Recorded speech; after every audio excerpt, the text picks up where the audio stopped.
चलिए स्टार्ट करते हैं आरंभ तिवारी के साथ आरंभ इंग्लिश क्लासेस में।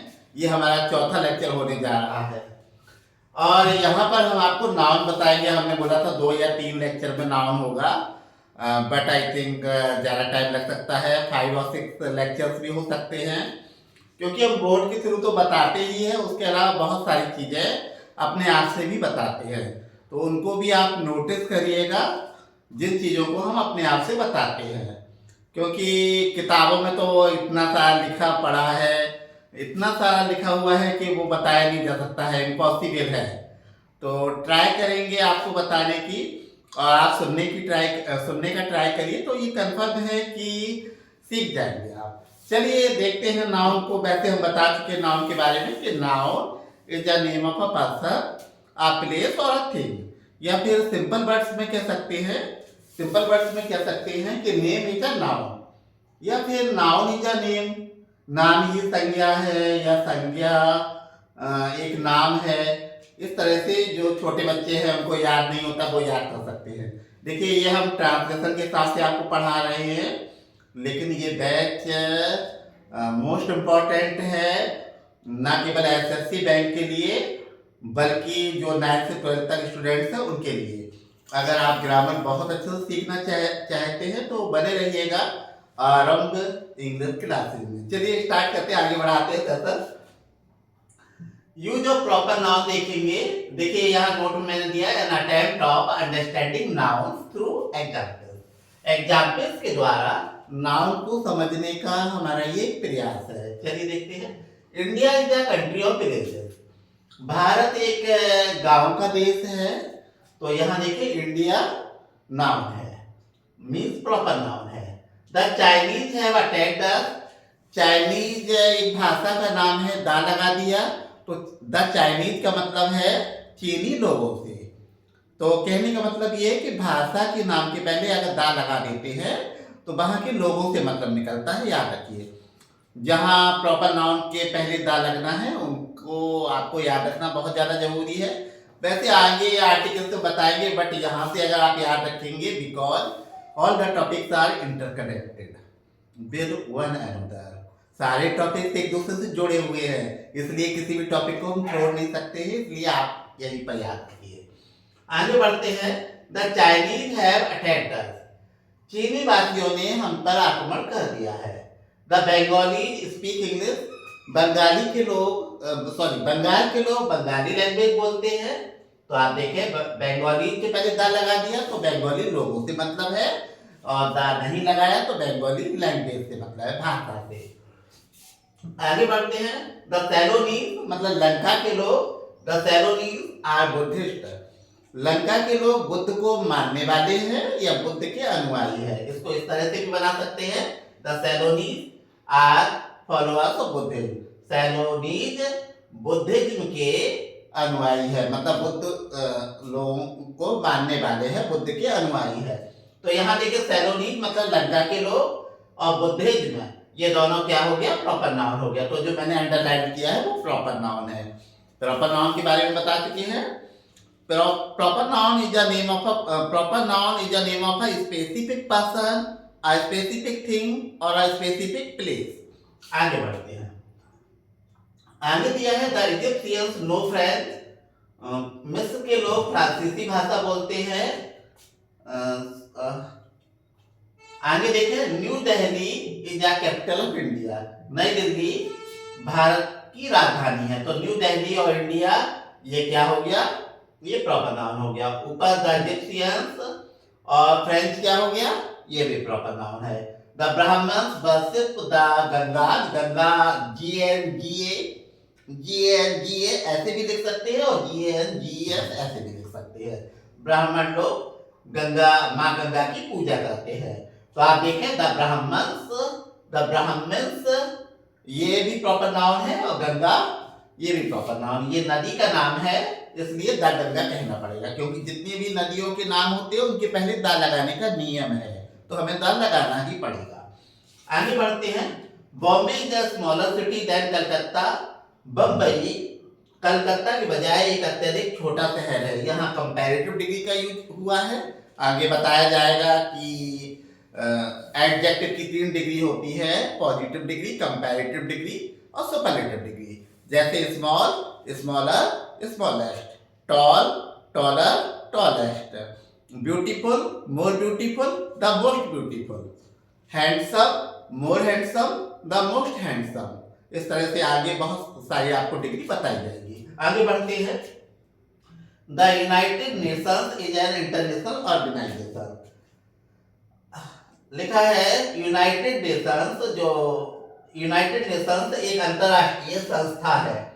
तो संयुक्त राष्ट्र एक अंतरराष्ट्रीय संस्था है। तो द यूनाइटेड नेशंस क्या है? प्रॉपर नाउन है। आगे है there is a university at Prayagraj, there is a university at Allahabad भी कह सकते हैं, ALLAHABAD, लेकिन वो पुराना नाम है, आपको मालूम है, नया नाम प्रयागराज है, इसलिए मैंने इसको लिखा है प्रयागराज को। यूनिवर्सिटी के पहले ए क्यों लगाया? क्योंकि जब यू का उच्चारण या से निकलता है, और या क्या है? हिंदी वर्णमाला का व्यंजन है, कंसोनेंट है, इसलिए यूनिवर्सिटी के पहले ए लगाया। याद रखिए, यू का उच्चारण आ से निकलता है तो एन लगाते हैं सॉरी, एन अगली बॉय, अगली को आ से बोल रहे हो, एन अम्ब्रेला, अम्ब्रेला को आ से बोल रहे हो तो एन लगाना पड़ेगा। और यूनिवर्सिटी को या से लिख रहे हो तो ए लगाना पड़ेगा। तो याद रखिएगा, आ यूटेंसिल कह सकते हैं, आ यूनिवर्सिटी कह सकते हैं, आ यूनिटी, आ यूनिट, आ यूरोपियन ड्रेस, EUROPEAN। लेकिन यूरोपियन को ई से स्टार्ट जरूर करें, ई के तुरंत बाद यू आ रहा है तो या से लिखोगे, इसलिए यूरोपियन के पहले ए लगाना पड़ेगा।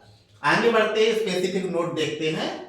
हिंदी एंड इंग्लिश में विभिन्न देशों, देशवासियों, भाषाओं, स्थानों, धर्मों के नाम भिन्न भिन्न हैं। इनके हिज्जे भी किए गए हैं, मतलब इनके टुकड़े किए गए हैं, इनको स्पेल किया गया है। फिर से पढ़ते हैं। हिंदी एंड इंग्लिश में विभिन्न देशों, देशवासियों, भाषाओं, स्थानों, धर्मों के नाम भिन्न भिन्न हैं। याद रखिए, हिंदी में नाम अलग है और इंग्लिश में नाम अलग है। जिस तरह से हम हिंदी में लिखते हैं उस तरह से इंग्लिश में नहीं लिख सकते हैं, दोनों में डिफरेंस है। इसलिए हम अपनी मन मर्जी से कुछ भी नहीं कर सकते हैं, जो रूल्स है रूल्स को ही फॉलो करना पड़ेगा। और इट मीन्स रूल्स को अगर फॉलो करते हैं तो कंफर्म है कि हम एक अच्छी इंग्लिश सीख जाएंगे। आगे बढ़ते हैं। अगर आप इलाहाबाद इस तरह से लिखेंगे, इलाहाबाद पुराना नेम हमने बताया, दिल्ली को ऐसे लिखेंगे दिल्ली, बंबई को ऐसे लिखेंगे, कलकत्ता को लिखे तो वह गलत होगा। इस तरह से नहीं लिख सकते हैं, क्योंकि हिंदी और इंग्लिश दोनों के लिखने का तरीका बिल्कुल ही अलग है। तो ऐसा नहीं है कि जैसा आप हिंदी में लिखते हैं वैसा आप इंग्लिश में लिखें। अगर दोनों का लिखने का तरीका एक होता तो इंग्लिश तो बहुत ईजी हो जाती ना, आसान हो जाती है, हर बंदा सीख लेता। लेकिन इतना ईजी नहीं है इंग्लिश जितना हम लोग सोचे बैठे हैं। हम तो ये सोचते हैं कि फिजिक्स, केमिस्ट्री और मैथ ही बहुत टफ है, ऐसा कुछ नहीं है। इंग्लिश भी जब बहुत डीप जाते हैं तो समझ में आता है कि इसमें भी बहुत सारी चीजें हैं, बहुत बेटर है। मुझे नहीं पढ़ना इंग्लिश में इंटरेस्ट नहीं आ रहा है, बट यह है इंटरेस्ट आता है। जब इंटरेस्ट दिखाएंगे, इंटरेस्ट क्रिएट करेंगे तभी तो इंटरेस्ट आएगा, और इंटरेस्ट क्रिएट ही नहीं करेंगे तो इंटरेस्ट आएगा कहाँ से? चलिए आगे बढ़ते, फालतू बातें नहीं करते हैं, सॉरी। हिंदी में देश, स्थान, भाषा, धर्म तथा उनसे बनी अन्य संज्ञाओं के जो नाम है उनके कॉरेस्पॉन्डिंग नाम का ही अपने अंग्रेजी अनुमान में प्रयोग करें। तो ये हमें समझ में आया, कॉरेस्पॉन्डिंग नेम। याद रखिए, सिर्फ हम इंग्लिश ट्रांसलेशन में कॉरेस्पॉन्डिंग नेम्स का ही यूज करेंगे, इसके बारे में आपको आगे बताया जाएगा। बस बने रहिए आप आरंभ तिवारी के साथ। आरंभ इंग्लिश क्लासेज जो है, आगे तो बहुत चीजें आपको बताने वाले हैं। आगे देखें, ऐसे शब्दों के बारे में आपको अपेंडिक्स में बता दिया जाएगा। फिर एक बार पढ़ लेते हैं, मुझे नहीं लगता कि आप घर पे रिवाइज करेंगे, यहां से पढ़ लेते हैं। हिंदी एंड इंग्लिश में विभिन्न देशों, देशवासियों, भाषाओं, स्थानों, धर्मों के नाम भिन्न भिन्न है। इनके हिज्जे भी किए गए, इनके टुकड़े किए गए, स्पेल किया गया है। अगर आप इलाहाबाद, दिल्ली, बंबई, कलकत्ता लिखे तो वह गलत होगा।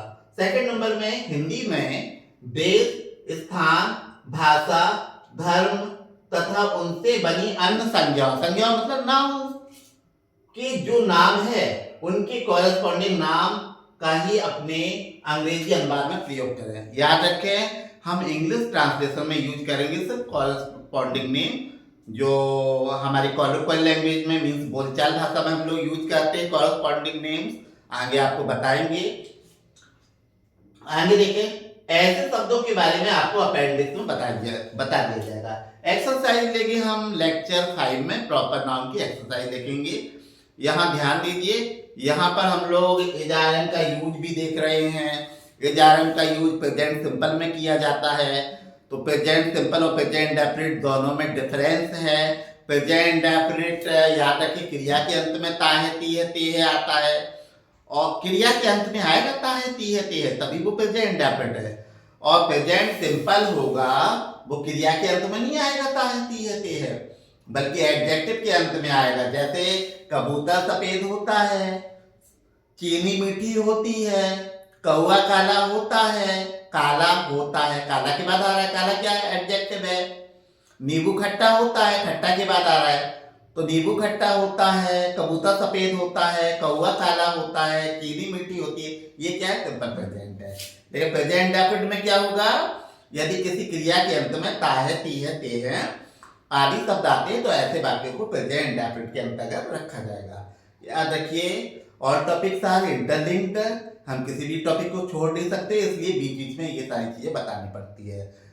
और आपकी ये मोरल ड्यूटी बनती है, मोरल लायबिलिटी बनती है कि आप इन वीडियोस को बार बार देखें, बार बार रिवाइज करें, तो ये कंफर्म है आप कोई भी चीज नहीं बोलेंगे, ये मेरा आपसे प्रॉमिस है। एक्सरसाइज देखते हैं लेक्चर 5 में, दैट्स ऑल।